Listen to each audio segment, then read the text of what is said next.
आज पूर्वतन प्रधानमंत्री डॉक्टर मनमोहन सिंह शेषकृत्य सकाल 9:30 आरंभ हो शेष यात्रा। प्रथमे मनमोहन सिंह बासभवन नुआदिल्ली स्थित कांग्रेस मुख्यालय अभिमुखे बाहर पार्थिव शरीर। कांग्रेस मुख्यालय अंतिम दर्शन करने श्रद्धांजलि अर्पण करेंगे दलीय नेता कर्मी और साधारण जनता। मनमोहन सिंह अंतिम संस्कार संपूर्ण राष्ट्रीय मर्यादार सह संपन्न हो। सरकार पक्षर आज होगा समस्त कार्यक्रम को रद्द कर दि जाइए।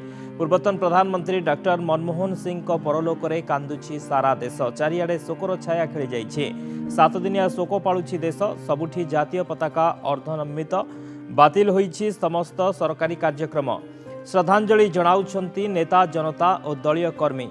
दिल्ली मोतीलाल नेहरू मार्ग स्थित बासभवन में मनमोहन को पार्थिव शरीर को अंतिम दर्शन लगी रखा जाइछि। गतकाली दर्शन कर श्रद्धांजलि जणाइथिले प्रधानमंत्री नरेंद्र मोदी। डॉक्टर मनमोहन सिंह को वियोग आम समस्तक मनरे गभीर आघात लागिछि बोली कहिसंती प्रधानमंत्री मोदी।